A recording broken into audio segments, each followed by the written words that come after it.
நம்ம PV அரசுவி cooking சேனல்ல இன்னைக்கு வீட்லயே நம்ம டூட்டி ஃப்ரூட்டி எப்படி செய்யறதுன்னு பார்க்கலாங்க.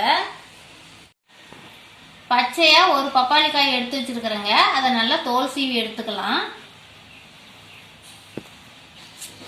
இப்ப பாருங்க, நல்லா தோல் சீவியாச்சு. நம்ம இதை கட் பண்ணி உள்ள இருக்கிற விதையை எடுத்துக்கலாம்.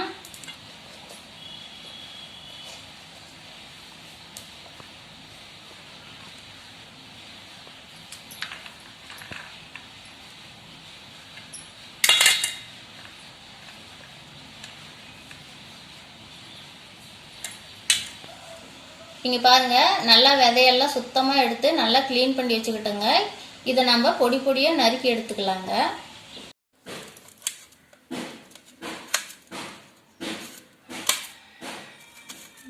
இப்போ பாருங்க, நல்லா பப்பாளி காய் இந்த மாதிரி பொடி பொடியாக நல்லா நறுக்கி எடுத்துக்கிட்டோம். இப்போ இது எப்படி செய்யுதுன்னு பார்க்கலாங்க. அடுப்பு ஆன் பண்ணிக்கலாம். இந்த மாதிரி ஒரு கடாயை வச்சுக்கலாங்க. பப்பாளி காய் சேர்த்துக்கலாங்க. இதுலயே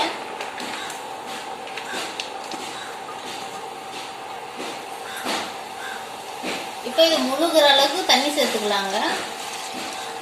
போதுங்க, இந்த அளவுக்கு நமக்கு தண்ணி இருந்தால் இது நல்லா வேகட்டும். இது ரொம்பவும் வேக வைக்க வேண்டாங்க, ஒரு 10 நிமிஷம் வேக வச்சா போதும்.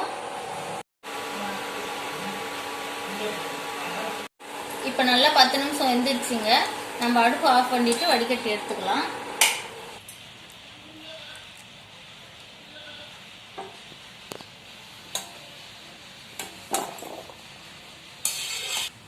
இப்போ பாருங்க, நம்ம பப்பாளி காய் வேக வச்சு எடுத்துக்கிட்டோம்.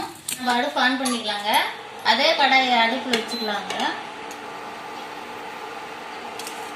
இப்போ நம்ம வடிகட்டி வச்சிருக்கிற பப்பாளி காயை இதில் சேர்த்துக்கலாங்க. இங்க பாருங்க, 250 கிராம் இருக்குங்க இந்த பப்பாளி காய். 100 கிராம் அளவுக்கு சர்க்கரை சேர்த்துக்கிறேங்க.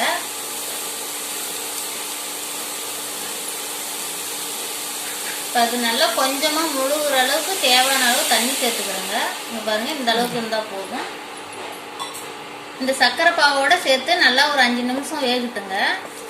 பாருங்க, சர்க்கரை பாகெல்லாம் நல்லா சுண்டி காயோட நல்லா வெந்துச்சு. நம்ம இப்ப அடுப்பு ஆஃப் பண்ணிட்டு அரைக்கலாம்.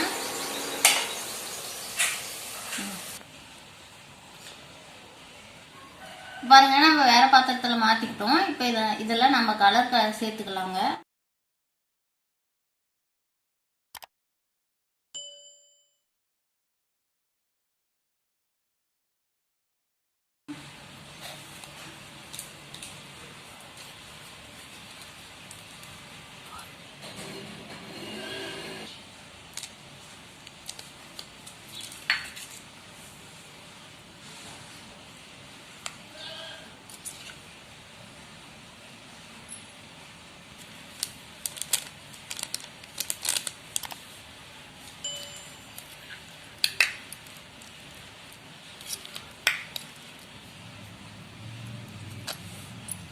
கலர் கலந்துருக்கிறேன், பச்சை, மஞ்சள், சிகப்பு கலரு. இப்போ நல்லா கலந்து வச்சுக்கிட்டோங்க. நம்ம இப்போ வேற பாத்திரத்துக்கு இதை மாத்திக்கலாம். இப்போ இந்த மாதிரி ஒரு அகலமான பாத்திரம் எடுத்துக்கோங்க. இப்போ பாருங்க, 3 கலரையும் ஒரு பாத்திரத்துல தனித்தனியா கொட்டி வச்சிருக்கிறோம். இதை 1 மணி நேரம் வெயில்ல காய வச்சு எடுத்துக்கலாங்க. இங்க பாருங்க, நல்லா கலரா டூட்டி ஃப்ரூட்டி ரெடி ஆயிடுச்சு. கடையில வாங்கி சாப்பிட்ற அதே டேஸ்ட்ல இருக்குங்க. நீங்களும் இந்த மாதிரி வீட்டுல இருக்கிற பொருளை வச்சு ஈஸியா செய்யலாங்க. நீங்களும் இந்த மாதிரி செஞ்சு பாருங்க, ரொம்ப நல்லா இருக்கும். இந்த வீடியோ பிடிச்சிருந்தா லைக் பண்ணுங்க, கமெண்ட் பண்ணுங்க, ஷேர் பண்ணுங்க. மறக்காம நம்ம சேனலுக்கு சப்ஸ்கிரைப் பண்ணுங்க.